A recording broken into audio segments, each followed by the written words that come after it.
Deus, onde é que eu estou? Eu tenho que estar em algum lugar.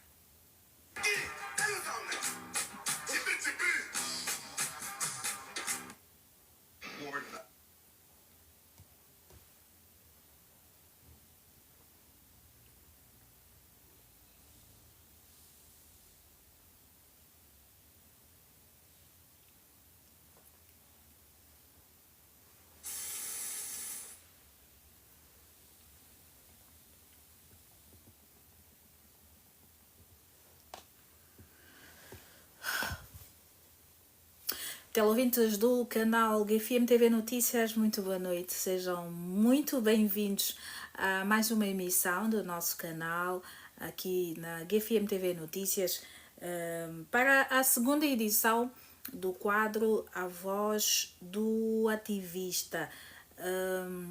Hoje é a segunda edição, teremos um novo convidado que nos vai fazer perceber um bocadinho mais deste mundo das reivindicações sociais ou não. Vocês já sabem qual é a regra do TikTok? É o tap, tap, tap na tela. Deixa eu aqui ver, eu tenho aqui alguém a fazer o pedido, mas infelizmente vamos ter que recusar. Como ia dizendo, é o tap, tap na tela. Eu vi aqui qualquer coisa como nosso convidado. Mas não tá. Eu vou ter que partilhar com ele.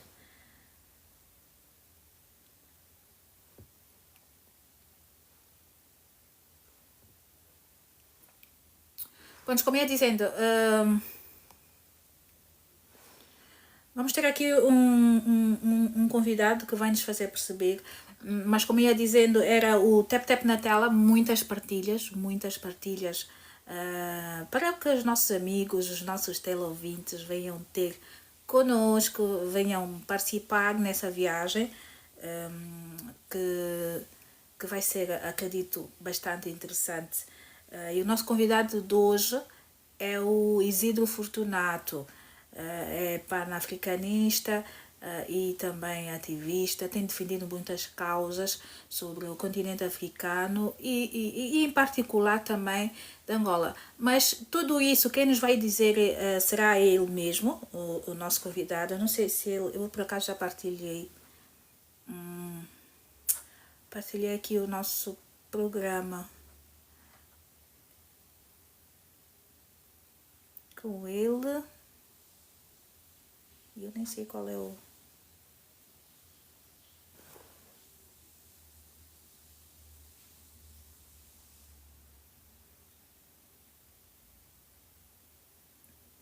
Exato. Enquanto aguardamos pelo nosso convidado, vamos todos com o dedo na tela, não é? Fazer o tap, tap, tap, mais tap, tap, mais tap, tap, mais tap, tap. Vamos partilhar muito, muito, muito o nosso programa.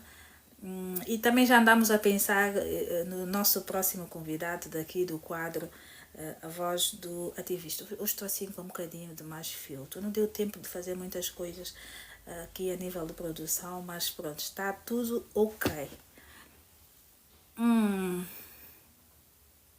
Ok, aqui está ele.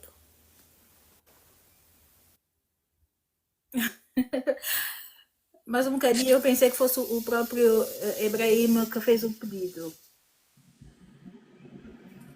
Aí está. Muito boa noite, bem-vindo, Isidro Fortunato. Muito boa noite, Armalinda. Boa noite aí àqueles que nos acompanham nesse momento e também ao programa no geral, à organização do programa no geral. Exatamente.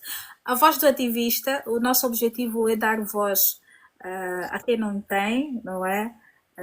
Temos essa informação de que muitas pessoas que defendem causas sobre o povo, sobre países, sobre o continente, são muitas vezes mal percebidos, são combatidos. Então, daí a criação da voz do ativista. Sei bem que o Isidro já fui fazer uma cábula, tive que investigar, estou aqui perante uma figura de um conhecimento vasto e eu vou querer recolher e aprender um bocadinho mais sobre si também. Desde já agradecer-te pelo tempo disponibilizado, por ter aceito o nosso convite. Prontamente tratou-nos muito bem e estamos muito felizes por isso. Isidro Fortunato, nós queremos começar pelo seu bilhete de identidade. Quem é o Isidro? O que faz? Para quem faz? E tudo, mais alguma coisa e mais não sei o quê. Ok, obrigado mais uma vez. Sou Isidro Fortunato, uh, panafricanista, afrocrata, palestrante, conferencista, escritor. Nesse momento encontro-me a trabalhar em livros que abordam ficção científica africana e sobre a questão do afrofuturismo, que é um elemento extremamente importante para o desenvolvimento da autoestima, uma teoria literária que permite que os africanos consigam pensar numa África que se desenvolveu longe daquilo que é a influência cultural colonial e que se encontra num futuro alternativo onde a ciência evoluiu de acordo à espiritualidade e à forma de pensar africana. Okay? Nesse momento estou a trabalhar em livros que trazem essa temática de ficção científica, é muito importante. Provavelmente vamos passar também para produção de animação centrada nas culturas africanas, centrada nos sistemas espirituais africanos. E pronto, esse é o Isidro Fortunato. Sou também coordenador geral do Movimento Ubuntu, que é uma plataforma que eu chamo de plataforma de descolonização. É uma plataforma que organiza e traz o debate afrocentrado, o debate afrocêntrico, o debate cultural e o debate panafricanista, com palestras, conferências, atividades que visam realçar e levar conhecimento à juventude angolana. O movimento Ubuntu é um movimento que está espalhado pela Angola toda. Nós temos núcleos em todas as províncias do país e também núcleos internacionais. E, para além disso, também sou opinion maker, formador de opinião. Participava ativamente, até quando saí de Angola, participava ativamente em vários programas que realçavam mais a minha intervenção com relação às questões culturais, às questões políticas, até certo ponto, mas mais virada à intervenção cultural. Então, acho que falar sobre mim é basicamente isso. Palestrante, conferencista, Tá. escritor e Nasceu em etc. Luanda ou em Cabinda? Nasci em Luanda. Por que Cabinda? É mais aqui para fazer uma pequena. Não é porque eu sou de Cabinda, então eu acabo sempre por viajar Não, pela província de Cabinda. não, eu sou de Luanda. Sou natural de Luanda mesmo. É, município das Ingambotas. Mas não vamos perguntar. Nós gostávamos de saber mas o porquê dessa viagem de defesa, defesa a causas não só do continente africano, em particular do país Angola. Por que decidiu fazer essas defesas? Por que decidiu falar muito sobre isso? Por que decidiu criar programas que, de certa forma, fazem refletir a mente humana? Olha só, permita-me ainda aqui, tem alguém que está na rolagem que falou que eu fui membro da X10. X10 que é um estúdio de rap, né? Que é um estúdio, né? Um estúdio musical. Exato. Eu fui formado no princípio dos anos 2000 e eu fui um dos fundadores desse mesmo estúdio. E poucas pessoas sabem, mas também sou rapper, sou uma pessoa que está muito envolvida com o movimento hip hop tenho um álbum apenas, esse álbum chama Salvo do Sistema. É um álbum que foi lançado nos princípios dos anos 2000 também, e é um álbum que faz uma abordagem multidimensional das questões políticas do país, das questões mundiais, como a intervenção das Nações Unidas, o terrorismo e etc. É um álbum, de certa forma, muito rico, e eu agradeço aqui ao Matias por trazer também esse lembrete, porque muitas vezes quando faço a minha apresentação tiro sempre o lado artístico, e também fui o fundador do estúdio ProSonic Records, que é um estúdio que foi um estúdio, o primeiro estúdio com qualidade de estúdio profissional, mas um estúdio independente. E são esses os marcos da minha vida. Falar de mim, basicamente, é falar do indivíduo que sempre esteve ligado a causas coletivas, que sempre esteve envolvido com a juventude, sempre procurou trazer uma outra visão à juventude, quer seja por via da arte, do campo artístico, quer seja por via do conhecimento. E eu possuo uma página no Facebook muito frequentada, que desde 2008 é uma página que eu partilho diversas informações, mas muitas informações que vão desde história, antropologia, psicologia. Partilho muita informação, mas principalmente questões ligadas à África, porque eu acho que existe uma importância muito grande de nós trazermos a visão de África sobre os fatos, porque nós vivemos num país de proveniência colonial, que deu continuidade aos processos de colonização. Quando a gente fala em dar continuidade, nós estamos a falar que hoje nós vivemos num país que abriu mão da sua herança cultural, abriu mão da sua soberania cultural e espiritual e abraçou o projeto colonial de continuidade. E é isso que eu lhe digo aqui, justifica toda a pobreza que nós vivemos atualmente. Mas achas que Angola é um país que ainda continua a ser colonizado? É assim, vamos entender aqui algo que eu vou explicar aqui com muita atenção. Exato. Angola continua a ser um país profundamente imerso na doutrina colonial.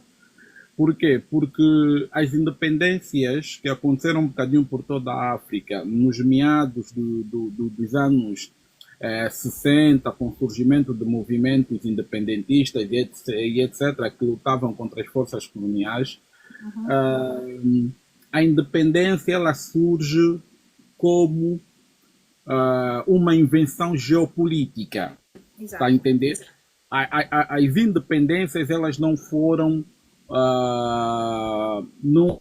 um produto, foram um produto da autodeterminação dos povos, que até certo ponto foi sabotada para se dar a ideia da independência. Sabíamos muito bem que a Europa estava fragilizada devido aos eventos da Primeira e da Segunda Guerra Mundial, e esses fatores impediram que a Europa pudesse ter controle total das colônias em África, e esse processo vai se dar com o surgimento de movimentos de libertação que lutavam para expulsar os colonos de África, e os colonos tiveram que criar uma estratégia, e essa estratégia chamou-se independência. A independência foi um marco geopolítico de consolidação da continuidade dos processos coloniais. Então é isso que as pessoas precisam de entender, tanto mais que Angola é uma invenção de Portugal, o que nós chamamos de Angola é uma invenção de Portugal. Angola não existia, o nome Angola, as dimensões do território não existiam antes do contato colonial, e Angola, ela foi, enquanto administração colonial, foi fundada dentro da visão colonial. Entender que foi fundada dentro da visão colonial é entendermos que a Igreja Católica joga um papel extremamente importante na questão da colonização e da escravidão, do tráfico humano em África, porque a Igreja Católica já foi uma das instituições, ou seja, foi a instituição mais poderosa do colonialismo, a Igreja Católica, porque a Igreja Católica, por via de vários documentos oficiais que eram chamadas das bulas papais, a Igreja Católica fomentou e legitimou a escravidão, ok? Os documentos, por exemplo, como a bula Romanus Pontifex, que é um documento papal que dava autoridade a Portugal para conquistar, escravizar as pessoas que não que se curvassem perante a fé católica, para essas pessoas serem escravizadas, assassinadas, se renegassem a fé católica, foi um documento bastante importante para a legitimação do tráfico humano, da colonização, da invasão, destruição de culturas. Então, a própria Angola, ela surge de um processo colonial, tanto mais que os documentos que validam a entidade jurídica que nós conhecemos como Angola foram forjados dentro da Igreja Católica. Então é preciso dizermos que Angola é um projeto colonial assente nas políticas internas da Igreja Católica. Ok? Então, quando eu digo que a independência foi foi de fato um estratagema geopolítico para os processos de continuidade, eu estou aqui a trazer em primeira mão a ideia de que quando Portugal se apercebeu que podia perder as colônias, entraram com o processo de independência, fizeram pactos e acordos secretos com os movimentos de libertação. Por isso é que nós vemos que na nossa história, vemos que durante as negociações de independência, os portugueses, os colonos... Quais foram esses acordos secretos? Quais foram essas Os negociações? acordos secretos dos pactos secretos são muitos. Existe um livro específico que é o livro Alcobia, que fala sobre os acordos secretos de Portugal. Os acordos secretos são um conjunto de normas estabelecidas que serviam de orientação para aqueles que tomassem o poder, que deviam proteger os interesses econômicos de Portugal e, basicamente, Portugal é que coloca o MPLA no poder de Angola. É só olharmos para a história com muita atenção. Quem coloca o MPLA no poder de Angola foi Portugal. A internet está cheia de documentos. A Torre do Tombo em Portugal tem muita documentação que mostra que o Álvaro Coutinho, o pai do Marcelo Rebelo de Sousa, que é o Baltazar Rebelo de Sousa, que também foi um indivíduo extremamente importante na configuração da lusofonia. A lusofonia que a gente hoje entende que a lusofonia não é só um espaço de partilha da língua portuguesa. A lusofonia hoje representa uma empresa, ok? A lusofonia é uma empresa que foi herdada pela elite política de esquerda de Portugal, ok? E que continuou com aquele processo das províncias ultramarinas. Se você sabe, Angola era considerada a província ultramarina de Portugal. E a ultramarinização se refere propriamente a países administrados e colonizados por Portugal, onde Portugal administra os seus interesses. Então, esses países em África e em outros lugares eram chamados de províncias ultramarinas. Então, o nome de província ultramarina, como era um nome muito colonizador, eles trocaram para lusofonia e definiram a lusofonia como um espaço de permuta linguística no qual os objetivos eram explicitamente culturais, mas não. A lusofonia hoje representa uma empresa que foi herdada pela elite de esquerda de Portugal, porque são eles os maiores beneficiados até hoje, ok? Da desgraça e da miséria que graça sobre os países lusófonos, propriamente Moçambique, Guiné-Bissau e outros países de expressão portuguesa que hoje continuam a ter muitos problemas devido às políticas de Portugal com relação a esses países e à interferência de Portugal dentro desses espaços. Portanto, hoje em dia eu defino lusofonia como territórios, ok? Territórios colonizados por Portugal, ok? Onde Portugal tem profunda influência cultural, política e econômica, fundamentalmente econômica, porque o colonialismo, na verdade, configura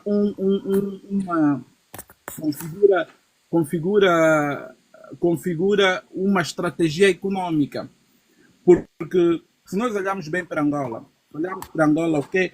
o que é que Angola é hoje e como Angola criou certas dependências de importação de Portugal e etc. Tudo isso tem a ver com a validação que acontece por via da cultura. Portanto, a influência cultural que Portugal tem sobre os países que ela colonizou é um fator preponderante para o exercício econômico. Mas acha que nós poderíamos mudar? Calma, Hermenegilda, deixa-me só que te explique aqui. A cultura, nós temos que entender algo, a cultura é um elemento muito importante e ele é indispensável, ok? Ele é indispensável para manter o fluxo econômico a favor de Portugal. Por que é que eu digo que a cultura é extremamente importante? Porque a cultura tem a ver com os costumes e o modo de vida de um povo, ok? E nós chamamos de independência, quando a gente fala independência, nós não temos independência, porque nós continuamos em dependência. Eu costumo chamar de independência significa independência. Independência, ok? Independência. Angola é um país dependente de Portugal, porque Angola, por exemplo, nos acordos secretos, isso encontra-se no livro da Alcubia, dizia que 60% a 70% das importações que de Angola viriam de Portugal. Isso aqui é uma jogada econômica. Primeiro, Angola, depois das independências, deixou de produzir. Os parques industriais que nós tínhamos na época colonial, todos eles desapareceram magicamente. E eles tiveram que desaparecer para transformar o quê? Para transformar Portugal no maior fornecedor de bens e serviços para Angola. Nós, para a Hermenegilda ter uma ideia aqui, nós gastamos mais de 6 bilhões a 7 bilhões e muitas vezes até 10 a 12 bilhões anualmente a importar produtos de consumo de Portugal. Nós estamos a falar o quê? Leite, estamos a falar os vinhos, as frutas e etc. Isso é uma jogada econômica, mas tu só consegues criar uma ligação com os produtos produzidos por Portugal por causa da ligação cultural.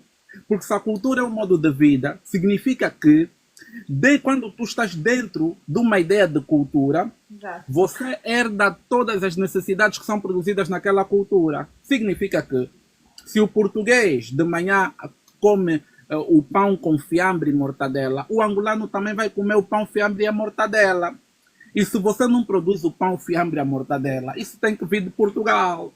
Já começas a ver? A nossa forma de vestir hoje em dia é uma forma excessivamente portuguesa. Os sapatos Miguel Vieira, os sapatos quadrados, as calças jeans. A nossa forma de estar em sociedade é fruto desse processo de colonização.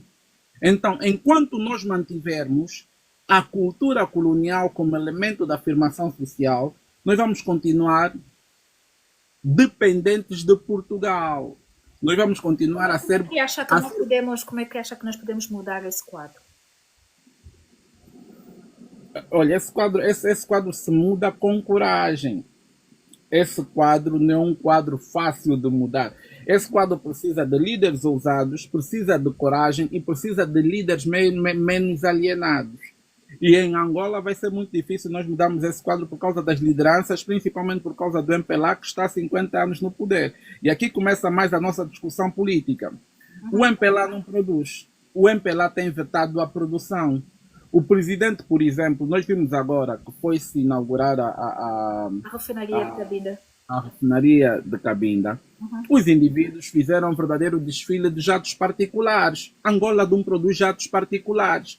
Mas cada indivíduo do executivo, em gabinete de poder e decisão, tem um jato particular. Então, isso é perigoso. Porque o que nós podemos ver aqui é que nós somos um povo extremamente consumidor e o consumismo é uma característica dos povos que não produzem. Porque os povos que produzem consomem, mas os que não produzem, eles desenvolvem uma patologia e desenvolvem um ruído na forma de consumir que se chama consumismo, que é a disfunção no processo de consumo. Então, nós somos consumistas.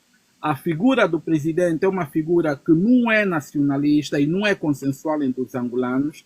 E depois é dizer que todas as heranças do próprio colonialismo acabam por nos dar uma perspectiva de alienação, basicamente de raiz. Por que é que eu digo isso? Olhe bem que os símbolos de Angola não são símbolos consensuais e não são representativos e não representam a cultura angolana. Obrigada, com certeza. Ponto número um, tu olhas para a bandeira de Angola, a bandeira de Angola não tem nenhum significado e não faz nenhum apelo à estética cultural, nem à riqueza cultural dos povos que já existiam no nosso território antes do MPLA um dia pensar em existir. Isso é muito importante. É muito importante porque antes do MPLA um dia existir como movimento, como força política, quais seriam, por exemplo? como força política, já existíamos aqui, já tínhamos aqui os ovimbundos, já tínhamos zambundos, já tínhamos aqui o povo ibinda, já tínhamos o povo choco, já temos o povo bacongo. Nós tínhamos uma série de povos nesse território que ficou conhecido como Angola, que já existiam há muito tempo, antes do MPLA existir ou ser um discurso político. Então é muito importante que a gente olhe para essas coisas com seriedade. Por isso é que nós vemos que a bandeira de Angola, ela não faz recurso à estética cultural dos povos que estavam no nosso território. A bandeira de Angola faz recurso às alianças do MPLA com o comunismo na altura. Ok? Tu olhas para a bandeira de Angola, tem o vermelho, tem o preto, tem uma roda dentada e tem uma katana. A bandeira de Angola é extremamente comunista e ela não te faz recurso a uma história pré-colonial. Isso é perigoso. Só tem aí katana e dizem que a katana representa o 4 de fevereiro, quando os homens se levantaram com katanas para ir correr com o colono de Angola. A roda dentada, a classe operária. O vermelho, o sangue derramado. O preto, o luto e a cor da nossa pele. Tu olhas para esse tipo de significação extremamente simplista e esse tipo de significação, ela age na memória coletiva como um silenciador ou um sistema de apagamento sensorial. E isso é muito importante. Por quê? Porque a bandeira, ela nos faz esquecer que nós tínhamos uma história antes das lutas de libertação, antes da chegada do colono. Ok? A bandeira nos traz essa narrativa. Isso é perigoso. Nós temos uma bandeira que não representa os povos. Ok? Noutros países, as bandeiras resultaram do quê? Da busca consensual dos símbolos que representam o povo que estava num determinado território. Em Angola, não. Depois, o nosso hino nacional é em português. E se tu olhas para o nosso hino nacional é o maior documento cantado do fracasso das expectativas do próprio MPLA. O hino de Angola é a maior mentira cantada que existe no nosso país. Por quê? Porque mentira? Porque o MPLA traiu todas as expectativas com relação aos compromissos que nortearam as lutas de libertação. Por exemplo, ó pátria, nunca mais esqueceremos os heróis do 4 de fevereiro. Isso é mentira. Os heróis do 4 de fevereiro estão nas ruas, os mutilados do 4 de fevereiro estão nas ruas, morreram, deixaram os filhos na miséria, passavam fome, e nós temos aí uma série de antigos combatentes que até hoje estão abandonados pelo MPLA. Mas o hino começa a dizer, ó pátria, nunca mais esqueceremos os heróis do 4 de fevereiro. Orgulhosos lutaremos pela paz com as forças progressistas do mundo. Quais são essas forças progressistas? Qual é essa paz? Angola avante, revolução pelo poder popular. Qual é o poder popular? Pátria unida, liberdade, um só povo, uma só nação. Epá, o hino nacional é o maior documento cantado sobre expectativas fraudulentas, expectativas quebradas do próprio MPLA. O próprio hino, só o hino da Angola, seria um documento suficiente para o MPLA sair do poder, porque o MPLA contraria toda a perspectiva do hino nacional e em momento nenhum o MPLA cumpre aquilo que está declamado no hino nacional. Portanto, o nosso hino é uma farsa, a nossa bandeira é comunista, ela não busca a narrativa cultural, que é uma narrativa fundamental, porque depois de qualquer povo sair de uma guerra colonial, o elemento número 1 para a construção de uma nação é a cultura. Você vai unificar os povos por via da cultura. O MPLA sempre marginalizou a cultura, porque o MPLA é um partido composto por pessoas assimiladas. E essas pessoas assimiladas, elas lutam contra a cultura porque entendem que o poder do Estado depende da manutenção dos modelos de assimilação. Significa que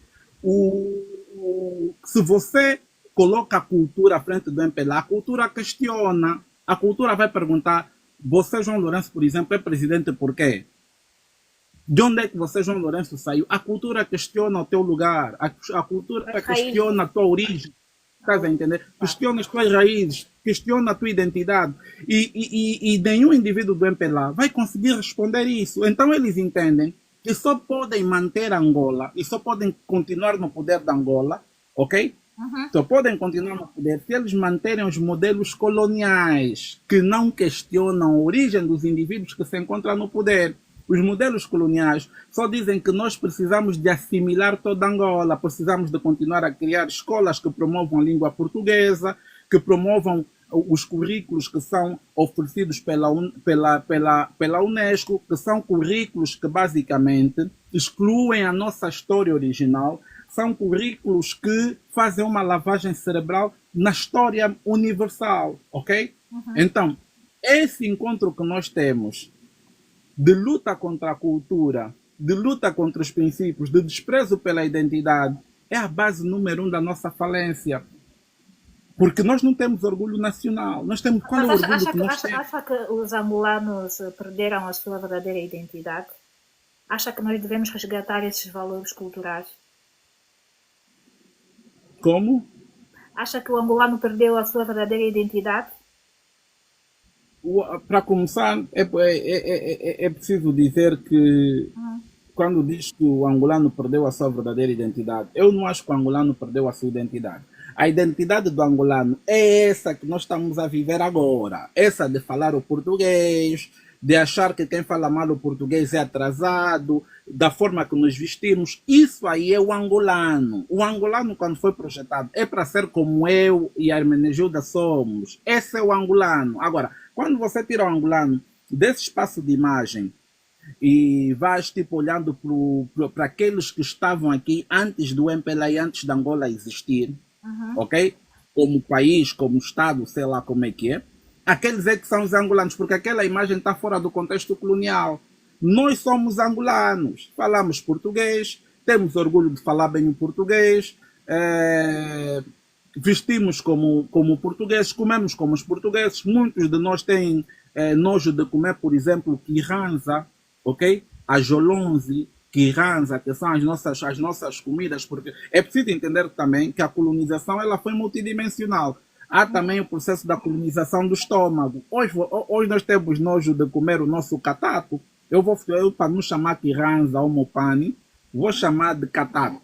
As pessoas não comem catato porque têm nojo. Estás a entender? Aqueles nossos pratos cheios de vida, as pessoas já não se revêem naquilo, porque a colonização ela é multidimensional. Ela não é simplesmente sobre o que você ainda vamos tem. a tempo de resgatar esses valores culturais. Eu estava a dizer, é preciso coragem, Menegilda. Nós precisamos de um governo que tenha coragem e um governo que não tenha o rabo preso, porque o que se passa em Angola é muito mais profundo do que as pessoas pensam. Eu costumo chamar a atenção às pessoas. Mas o que é que se passa em Angola, afinal de contas?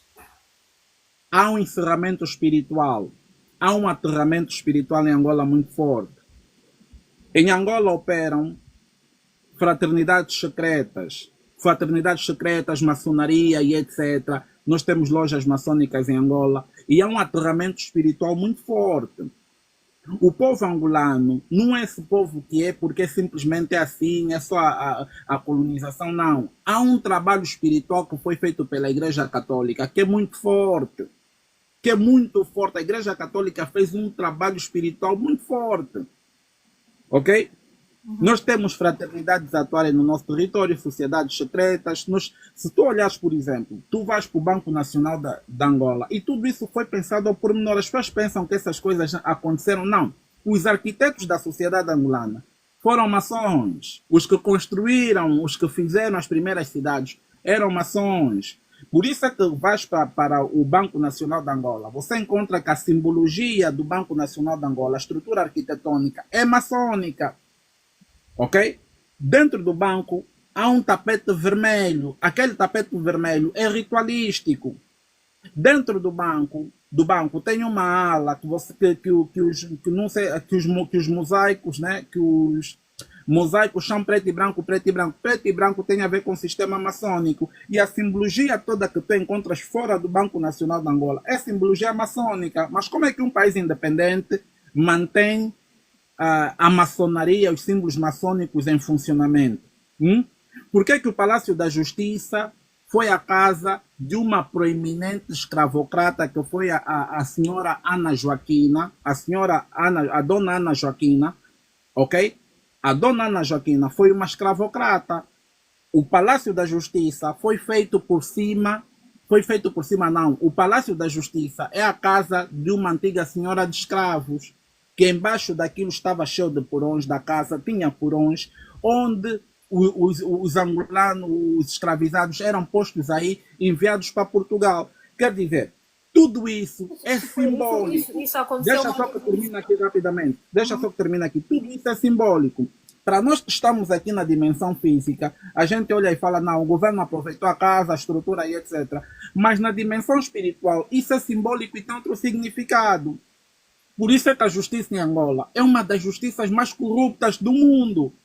Por quê? Porque o Palácio da Justiça, ele surge, ele foi colocado, ok? Foi colocado dentro, ok?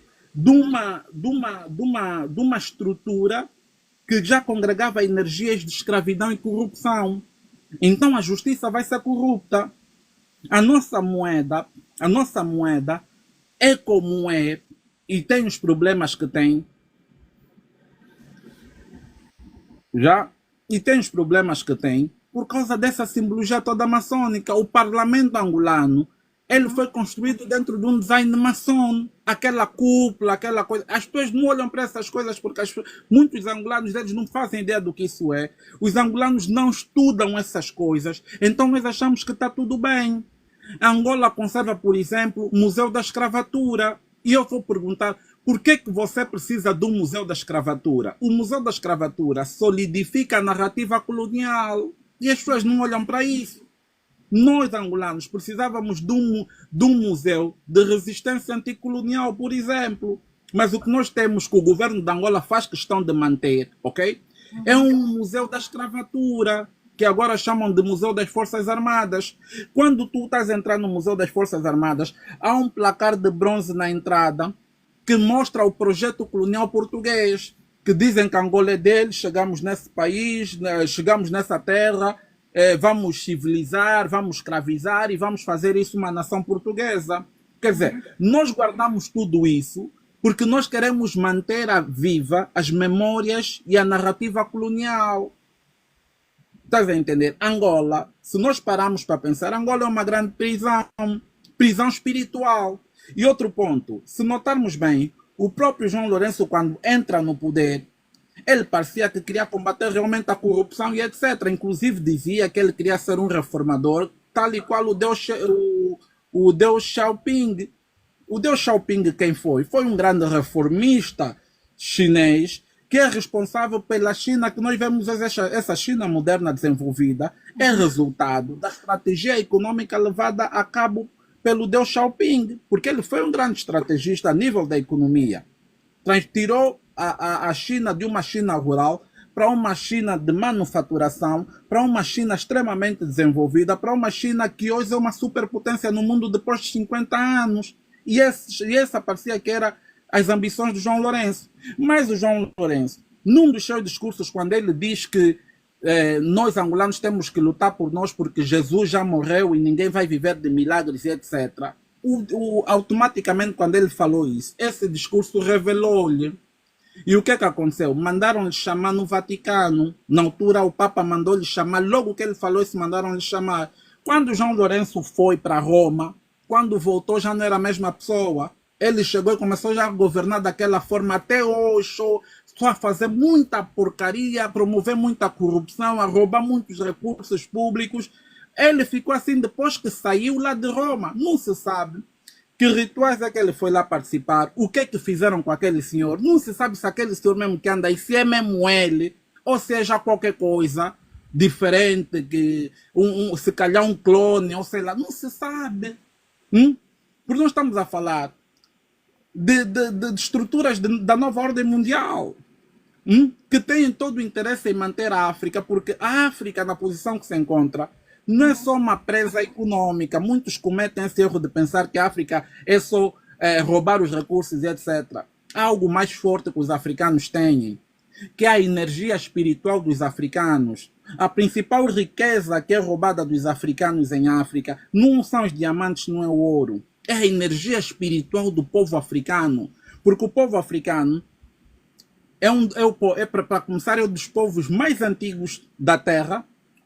Os primeiros povos emergiram de África e significa que a energia espiritual do africano é muito forte. Então, o que acontece é que essa prisão que nós nos encontramos, de miséria, de corrupção e etc., isso no mundo espiritual é ouro.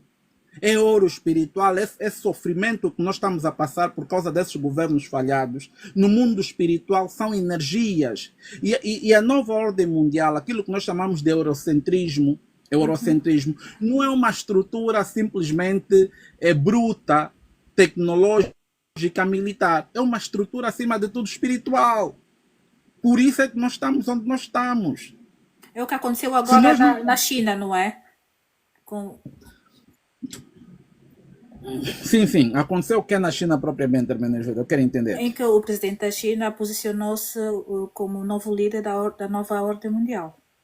Não, a ordem mundial não se altera com um desfile militar, Hermenegildo. Precisas de entender isso. Todos os eventos da nova ordem mundial, elas foram precedidas do caos. Se tu olhares as notas dos dólares dos Estados Unidos da América, tem uma passagem chamada, tem sempre um dísticozinho aí na pirâmide que está escrito Ordo ab Chaos, significa ordem depois do caos.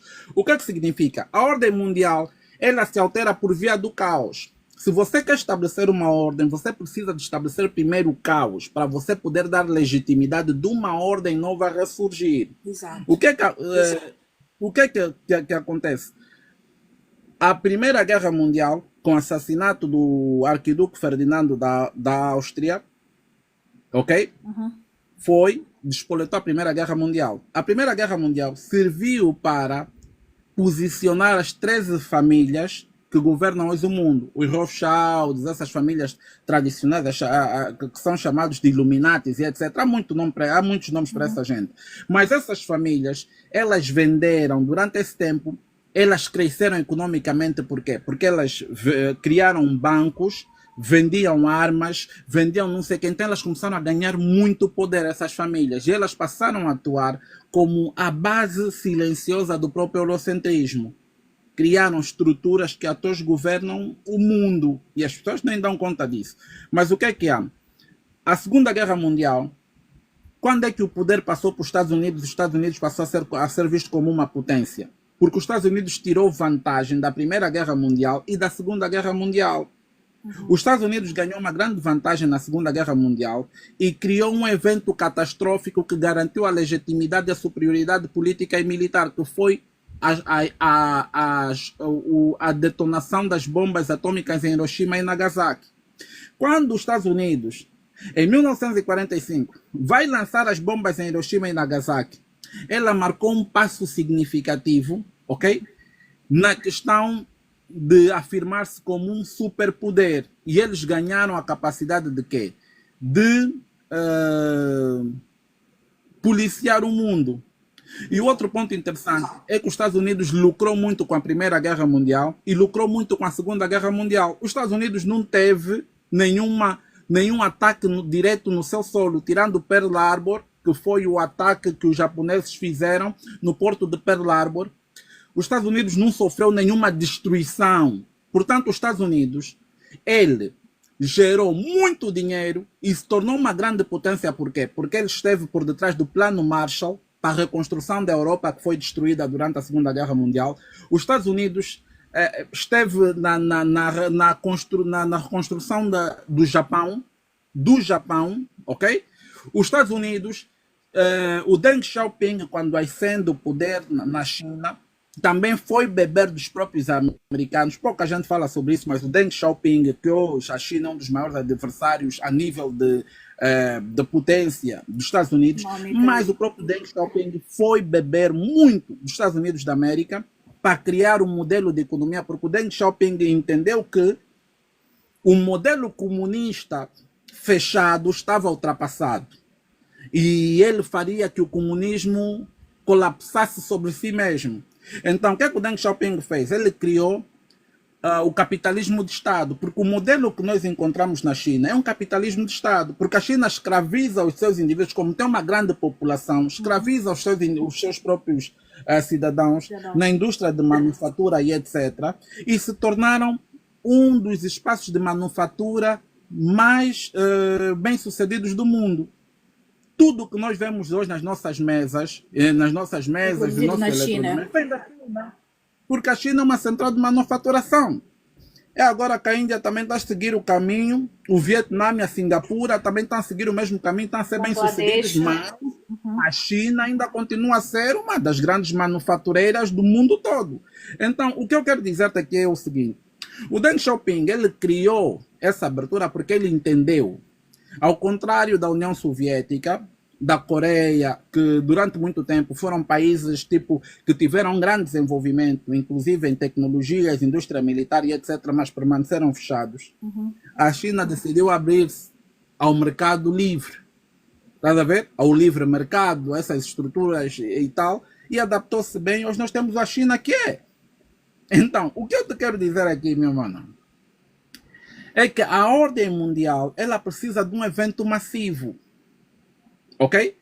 E a destruição de Hiroshima e Nagasaki em 1945, com o encerramento da Segunda Guerra Mundial, é que foi o caos que gerou uma nova ordem política mundial. Os Estados Unidos estava super fortalecido por ter lucrado com essas guerras, por ter feito muito dinheiro, se tornou uma super economia a nível do mundo, ok? E se tornou também uma potência militar. Ou seja, os Estados Unidos criou as condições todas, ok, para controlar a economia a nível global e para controlar também a segurança a nível também mundial. Daí que ter criado a NATO, ok, ter criado a NATO para manter a Europa submissa aos interesses dos Estados Unidos da América, e a Europa, por via do Plano Marshall, também ficou submissa aos Estados Unidos da América. Por quê? Porque a Europa se reconstruiu e fez um pacto de segurança com os Estados Unidos da América. Ou seja, os Estados Unidos é que protege a Europa por via da NATO. Estás a entender? Protege a Europa. Então, a Europa perdeu aquela mística da guerra. Uma das maiores indústrias militares do mundo foi a indústria alemã. A indústria alemã perdeu a mística, porque passaram a depender para as questões de segurança da Inglaterra e dos Estados Unidos da América, mas propriamente dos Estados Unidos da América por via da NATO. Ok?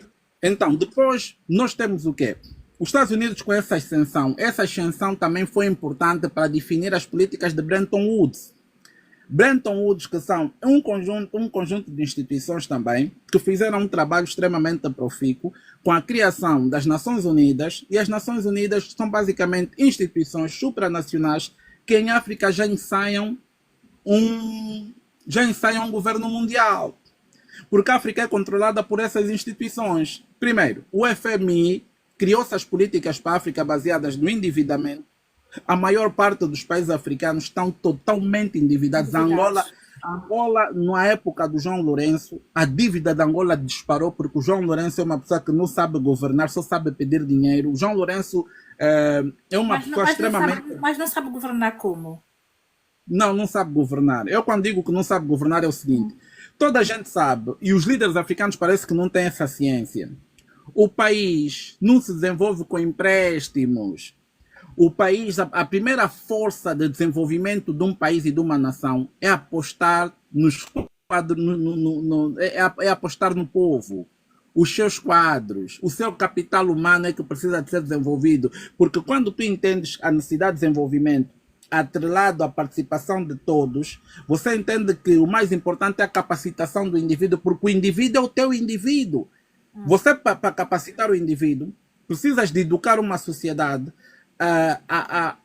a unificação cultural primariamente, educar a sociedade para o patriotismo, para esses valores que fazem com que o indivíduo tenha orgulho da sua terra e seja um potencial uma potencial solução para o desenvolvimento da terra. Agora, quando você nota que não está conseguindo pagar os professores, vai se endividar num banco qualquer na Europa. Não está conseguindo fazer não sei o que, vai se endividar. Quer fazer uma refinaria, vai se endividar. Mano, nós não estamos a fazer nada. O João Lourenço é uma pessoa que vai nos deixar com muitas dívidas, vai nos deixar com muitos problemas, porque ele não sabe o que é governar. Ele governa, tipo, nós chamamos de esses magias que fazem freestyle de momento. A governação do João Lourenço é um freestyle de momento. É um indivíduo que, se tiver qualquer problema, ele vai se endividar logo. Ele não pensa em criar soluções ainda. Pensar, tipo, epa, nós temos indivíduos aí que deviam estar a pensar em soluções. E outra coisa é que o comportamento agressivo do João Lourenço com relação, por exemplo, à comunicação social e etc., tem sido reproduzido pelos seus auxiliares do Poder Executivo. Você viu há dias aquela ministra da Educação, Luísa Grilo, a responder mal os jornalistas. Ela só reproduziu algo que o chefe do Executivo faz. O João Lourenço também é um indivíduo extremamente ríspido, deseducado com jornalistas. Porque quando ele está num ambiente que as perguntas não lhe passam primeiro num papel para ele saber o que é que vão lhe perguntar, ele fica atrapalhado e responde com rispidez e arrogância. E isso está a ser reproduzido pelos seus auxiliares. Aquilo que a ministra fez é uma cópia do que o João Lourenço faz. Se o chefe está a fazer, é uma autorização para aqueles que estão sob seu comando reproduzirem. É basicamente isso, essa arrogância que nós vemos do executivo. Mas acha que o presidente João Lourenço é uma pessoa despreparada para governar Angola? É assim, não sou eu que acho, a realidade mostra isso. Se nós olharmos a queda, por exemplo, do produto interno bruto, do OG, por exemplo, nós temos um OG de 136 bilhões de dólares. Esse OGE, quando João Lourenço entrou, caiu para 122, depois caiu para 56 e hoje está em 23 mil milhões de dólares. Isso aqui é um indicador muito forte da incapacidade de gestão do indivíduo, do despreparo do indivíduo. E depois o João Lourenço não é uma pessoa que aposta em soluções sustentáveis. Soluções sustentáveis exige tempo, exige preparo. Nenhum indivíduo quer começar do zero. Começar Angola por via de uma revolução cultural. Angola, nesse momento, está a fazer privatizações de ativos estratégicos que deviam ser importantes, por exemplo, para garantir o desenvolvimento do país. No Botsuana, a indústria diamantífera é usada para patrocinar a educação. Sabe o que é isso? A indústria diamantífera tem pacto para promover a educação e para desenvolver a educação. Não é o caso da Angola? Não é o caso de Angola? Não, não é o caso de Angola. Em Angola, Ermelinda, Ermelinda, tu tens que ver aí a página do Francisco Teixeira. O Francisco Teixeira é o presidente do MEIA, é um jovem extremamente comprometido que tem feito um trabalho extremamente excelente em denunciar as escolas primitivas que o MPLA mantém até hoje no território da Angola. Nós estamos a falar de quê? De árvores. Nós temos estudantes a estudarem embaixo de árvores, sentados em pedras, sentados em latas de leite. Isso não faz sentido para um país que é o segundo maior produtor de crudo da África. Nós temos alunos nessas condições. As salas de aula não têm porta, tetos furados, quadros, já não é quadro, não tem giz. Os professores em Malange são obrigados a escrever com bombom no quadro. Tu sabes o que é isso, minha irmã? Mas o bombom não é mandioca demolhada e seca? É mesmo o bombom que eu estou a falar. É que eles usam para poder escrever nos quadros. É o que eu estou a falar em substituição do giz. Estamos a falar aqui, o Sérgio deixou aqui um dado importante, 15 mil árvores em Angola são usadas como salas de aula. Isso aqui é pecaminoso. Nós estamos a falar de quê? De um partido que não está a fazer nada. Mas o presidente João Lourenço anunciou recentemente um investimento de 500 milhões de dólares para a construção de escolas e reabilitação de alunos. Isso já é um bom passo. Não é um bom passo. Vamos entender bem.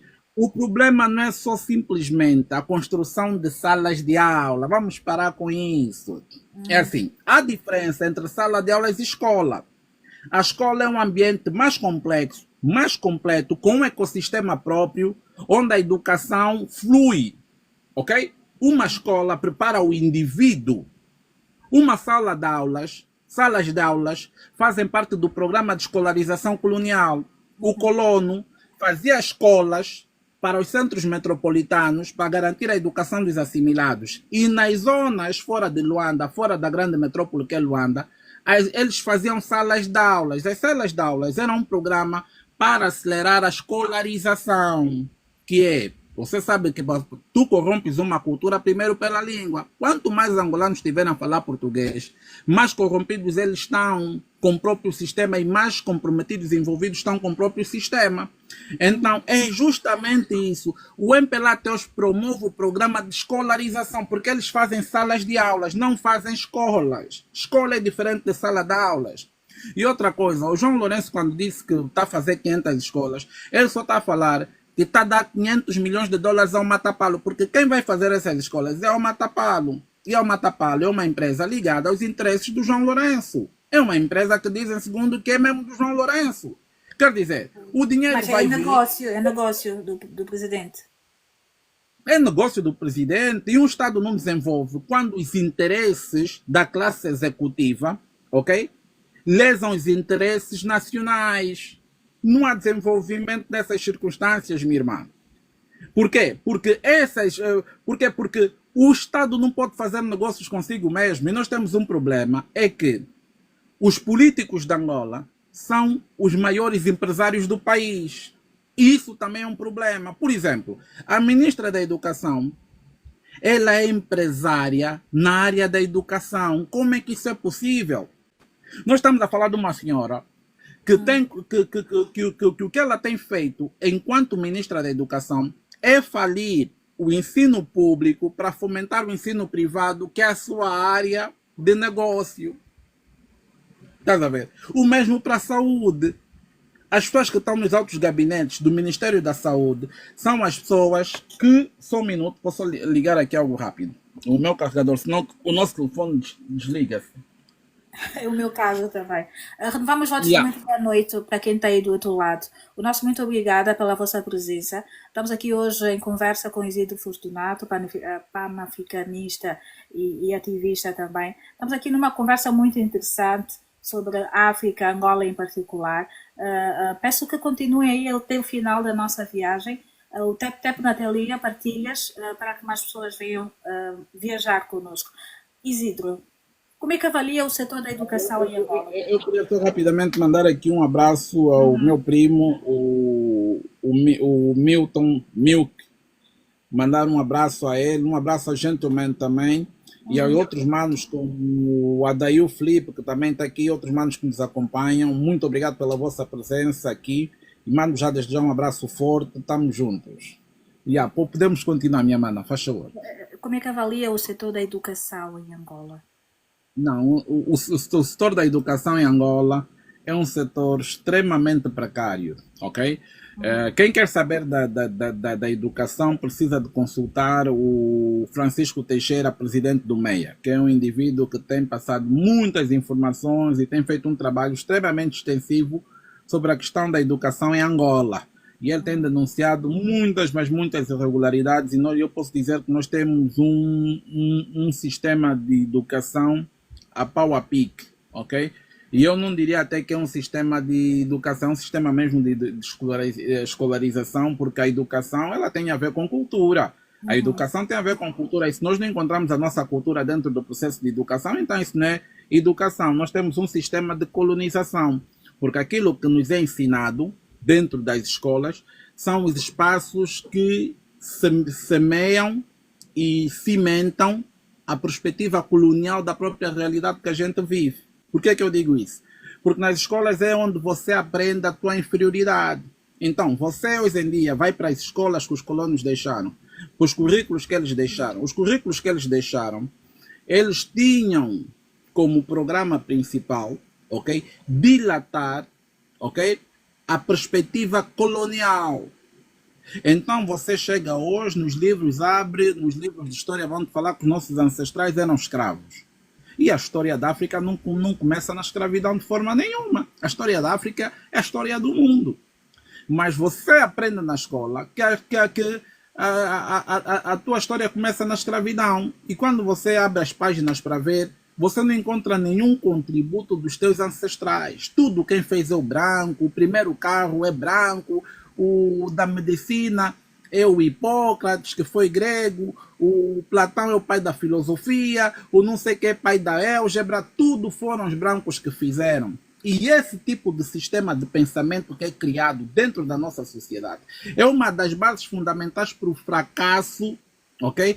Para o fracasso epistêmico, para o fracasso intelectual e cognitivo da nossa sociedade. Porque você cresce dentro de um sistema que você, quando concorda por via das provas que você faz, fala que a Angola foi descoberta a Angola foi descoberta no ano X e você mete o ano que o colono te ensinou, você automaticamente ganha uma nota alta. Ou seja, o sistema de educação, que a gente chama de educação, que é um sistema de escolarização, é um sistema também de lavagem cerebral.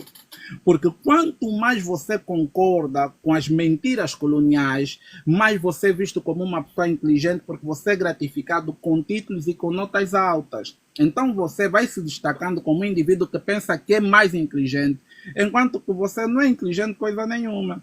Você só está a fazer o papel do roteiro colonial. É justamente isso. Porque quanto mais você legitima as mentiras, mais inteligente tu és. Mais inteligente tu és. Portanto, olhando para o programa pedagógico dos manuais de educação a nível de Angola, são temas muito antigos. Acha que nós devíamos atualizar esses conteúdos de ano em ano ou nem por isso? Não é assim. Nós precisamos de reformular as coisas. Eu avalio, como eu já disse, eu avalio a educação em Angola como uma educação extremamente precária, uma educação voltada ao interesse da lusofonia, a lusofonia enquanto empresa privada da elite política socialista portuguesa, ok? É virada ao interesse da lusofonia, é uma educação extremamente precária, é uma educação que visa o fomento do analfabetismo funcional e é um ponto interessante nas estratégias de manutenção do poder do MPLA. O MPLA entende que fabricar analfabetos, fomentar a ignorância dentro da sociedade angolana é uma das 1000 formas de se preservar e se conservar no poder. Daí é que nós temos aí uma educação extremamente precária, extremamente debilitada, e uma educação que prepara os angolanos para serem medíocres, não para serem pessoas extraordinárias, mas para serem medíocres. Portanto, o que se precisa em Angola, antes de qualquer coisa, é uma revolução cultural, não uma revolução política ou econômica. Nós andamos a brincar muito com as coisas, a gente quer sempre falar que precisamos de economia. Os políticos normalmente querem resumir e reduzir os nossos problemas a problemas econômicos e políticos. Nossos problemas não são econômicos e políticos, são primariamente espirituais e culturais. Mas nós podemos chegar ao espírito por via da cultura. Portanto, a primeira revolução deve ser a cultural, porque a cultura é o espaço que conserva o espírito e a identidade de um povo. Significa que antes de nós pensarmos numa nação, nós precisamos de ter restituído os nossos espíritos e a nossa identidade. Só a partir desse ponto é que é possível começarmos a pensar no desenvolvimento. E também o desenvolvimento é uma ideia muito colonial e colonizadora. Mas pronto, vamos usar essa palavra aqui muitas vezes porque para que as pessoas possam nos entender mais ou menos. Nós só podemos pensar em desenvolvimento depois de nós termos a cultura. Hoje nós assistimos uma evolução em termos de infraestruturas. Falo propriamente do setor da saúde. O governo de Angola construiu muitos hospitais. Parece que melhoramos o sistema de saúde em Angola. Ou nem por isso? Hermenegilda, eu acho que quando da mesma forma que eu falei sobre a educação, que é basicamente o mesmo problema é para a saúde. O problema não está nas infraestruturas. A primeira infraestrutura dentro de um processo de desenvolvimento é a infraestrutura humana. O homem é que deve ser dotado de habilidades, porque assim, o homem e a medicina e a cura, elas existiam antes da infraestrutura. Significa que o médico é médico dentro do hospital ou fora do hospital, é sempre médico. As infraestruturas que o MPLA produz, elas não podem ser o eco para a resolução dos problemas de saúde, porque o atendimento dentro dos hospitais, por exemplo, nós estamos a dizer que hoje, se tu queres entender a saúde, tens que entender a educação. Se o nosso sistema de educação é débil, a nossa saúde vai ser débil. Por quê? Porque os profissionais de saúde, na sua maioria, eles não são humanizados pela educação. A educação não humaniza, não os prepara. E quando nós chegamos nessas estruturas, você pode ter um prédio, uma grande infraestrutura de saúde, mas os serviços internos não são funcionais.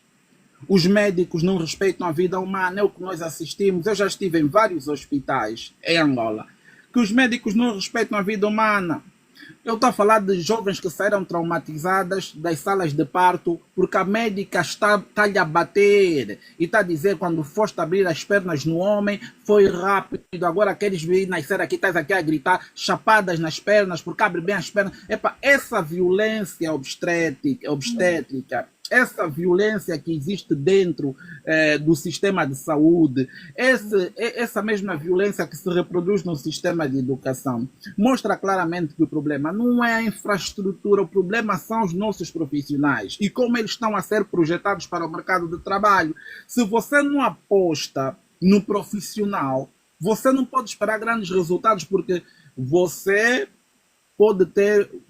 quando leva um porco para dentro de um palácio, ok? O porco não vira rei, mas o palácio vira chiqueiro. É justamente isso que a gente está aqui a falar. Enquanto não haver essa simbiose entre a educação e a saúde, porque a educação é que vai formar o médico, e o médico tem que ser humanizado, e a qualidade do médico deve se refletir na qualidade do sistema de educação. Se o nosso sistema de educação é fracassado, o nosso sistema de saúde será fracassado, a nossa política será corrupta, a nossa economia será inflacionária. Por que isso acontece? Porque o problema está na base. Se nós até hoje, nós não compreendemos que a educação é a base de construção da nação. Se você não aposta numa educação cultural, numa educação criada para voltada aos problemas que nós vivemos como povo, você nunca vai conseguir processar nenhum padrão de desenvolvimento, porque o excelente médico é um produto do excelente, do excelente sistema de educação. O político excelente é um produto de um sistema cultural e de um sistema educacional, ok? O arquiteto, tudo isso vem da educação. Se a educação, que é a base da sociedade, está precarizada, nós vamos ter péssimos médicos, vamos ter péssimos políticos, vamos ter péssimos arquitetos, vamos ter péssimos economistas, porque nós estamos a falar da base. É na base que não se faz o investimento. Nós estamos preocupados em fazer arranha-céus, fazer prédios grandes, e os estrangeiros é que vêm construir na nossa terra. Por quê? Porque nós queremos, os angolanos, os líderes africanos na sua maioria, entraram naquela cultura do ver, do ser, não do ser, mas na cultura do ter. O mais importante para disfarçar o desenvolvimento é ter algumas torres altas na marginal de Luanda para burlarem que Angola é um país que está -se a desenvolver. Não são as infraestruturas que desenvolvem. O maior capital de desenvolvimento de um país é o capital humano. E o capital humano necessita de uma educação adequada, de um ecossistema de educação extremamente funcional que produza não só indivíduos humanizados, mas competências patrióticas. Ok. Não, é complicado, é complicado. O Victor falar assim dessa forma é muito complicado. Isidro, vamos olhar para aquilo que é a vida financeira e econômica do país. Temos um país que depende maioritariamente do petróleo e as receitas de outros recursos naturais não impactam na vida da população, não impactam no orçamento geral do Estado. E a única desculpa é a queda do preço do petróleo no mercado internacional? O MPLA é um partido de pessoas oportunistas e de pessoas sugadoras e de pilhadores de recursos naturais. Angola tem mais de 43 recursos naturais extremamente estratégicos para qualquer economia do planeta. E desses recursos, somente uma ínfima parte é catalogada e posta dentro do Orçamento Geral do Estado, que é basicamente o diamante e o petróleo.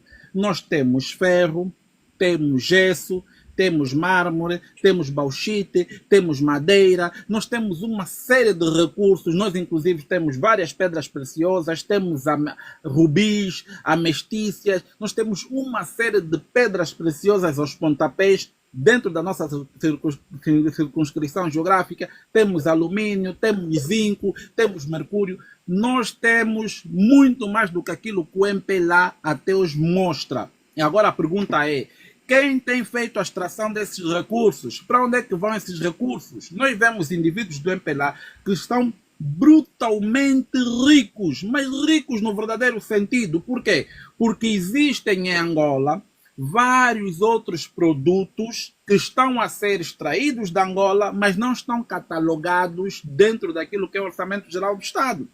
Não estão catalogados lá. Há indivíduos, nós temos ouro, temos prata, nós temos muito ouro em Angola. Malan estava a sair ouro, Bié estava a sair muito ouro.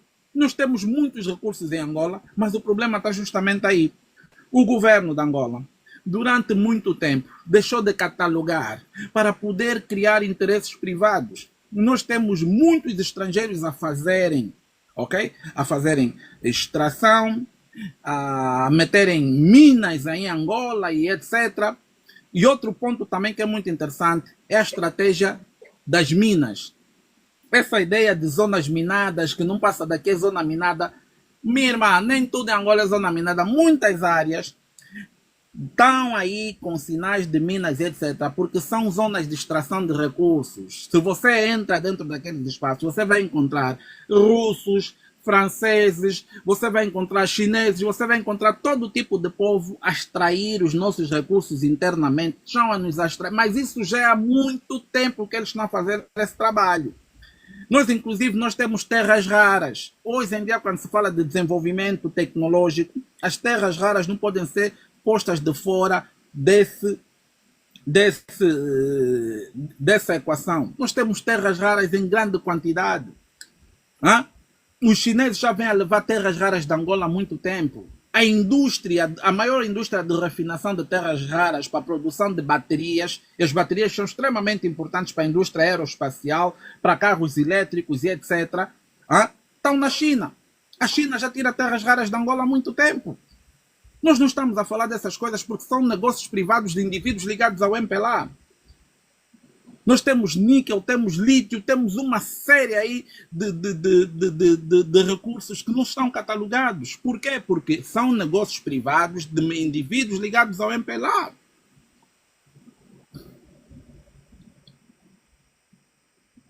É complicado. É complicado. Isidro, estamos a menos de 2 anos para as próximas eleições gerais em Angola. Como é que avalia o processo político no país? Que avaliação faz dos partidos da oposição no combate, por exemplo, ao partido no poder? Que contribuição os partidos da oposição têm dado para uma mudança política ou estratégia do país? É assim. Não cabe propriamente a oposição ser um motor de mudança. Quem deve ser motor de mudança é quem tem todas as ferramentas para poder realizar essas mesmas mudanças. Logo, essas responsabilidades recaem sobre o MPLA. Agora, se me perguntares que papel a oposição tem feito, eu vou te dizer que nas condições que a oposição angolana está, tem feito o seu papel, sim. Por quê? Porque quando a gente fala do MPLA, nós estamos a falar simplesmente de um partido, nós estamos a falar de um partido-Estado. E compreender a anatomia de um partido-Estado é chegarmos à conclusão que o partido-Estado é o partido que utiliza os recursos do Estado para realizar a sua agenda política. Significa que o MPLA controla o poder judicial, controla o poder político, controla o poder econômico, controla o poder militar, controla todas as instâncias de poder. Ok? Por isso é que é um partido-Estado. E eu, quando digo isso, eu digo que o MPLA, quando eu digo que ele utiliza as instituições para realizar a sua agenda política, é a forma com que nós vemos a manipulação que é feita a nível do Tribunal Supremo, do Tribunal Constitucional. Nós estamos ainda aqui com essa problemática do João Leonardo, que está a ser um dossiê muito interessante, que está a mostrar o nível de podridão que graça dentro das nossas instituições de justiça, do nosso sistema judicial, que é uma extrema vergonha, se não o sistema mais corrupto do mundo, em que os juízes são os próprios ladrões, são instituições como Magistratura Suprema totalmente corrompidas em vícios, corrupção, desvio. O país é simplesmente uma aberração judicial. O país Angola é uma aberração judicial, não tem capacidade para nada. E esses indivíduos comportam-se dentro dessa norma de corrupção, de lesar o interesse público, porque estão ligados ao partido no poder. O partido no poder precisa de instituições corruptas para poder manter, para poder manter a sua ordem de funcionamento, e o seu maior projeto político, que é perpetuar-se no poder. Estás a entender? Então nós temos aqui um problema muito grave, Hermenegilda, mas é um problema extremamente grave. Muito grave. Eu digo que nós temos que ter muita atenção quando a gente fala do MPLA, e o MPLA é um partido-Estado. Partido-Estado é algo extremamente perigoso, extremamente pernicioso. E eu digo que a oposição tem feito, se nós podemos dizer se existe algum partido em Angola que faz política, está na oposição. E para mim o partido que faz política em Angola é a UNITA.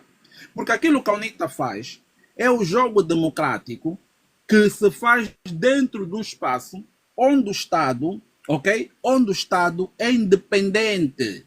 É independente. E os partidos são independentes. Portanto, quem tem feito política até hoje é a UNITA. O MPLA já não faz política há muito tempo. Eu estou cansado de dizer aos angolanos. O MPLA já não faz política há muito tempo.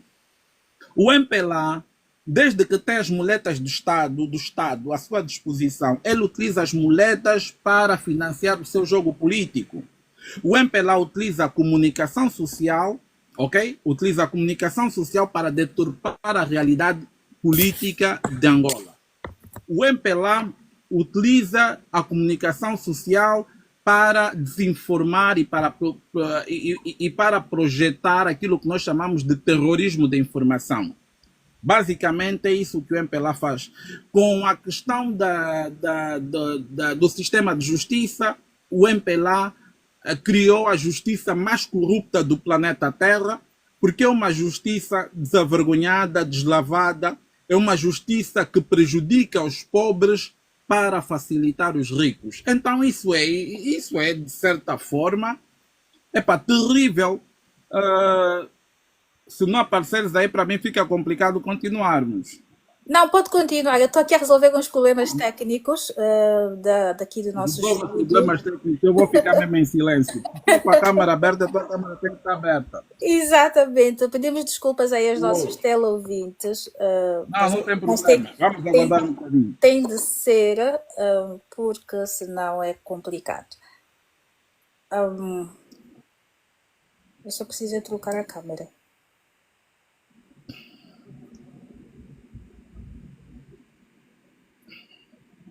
Pedimos aos nossos teleouvintes a continuarem a fazer o tap-tap na tela.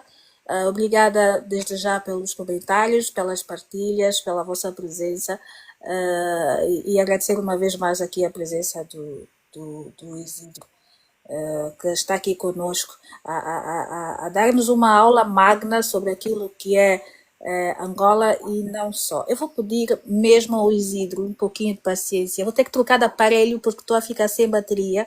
Eu vou num instante e volto. Podemos? Podemos sim. Ok. Podemos. Peço desculpas mesmo por esse constrangimento. Programas em direto têm disso, mas vai ter que ser. Vou trocar de aparelho Vou sair da live, vamos sair todos, infelizmente. E voltamos em 30 segundos. Até já.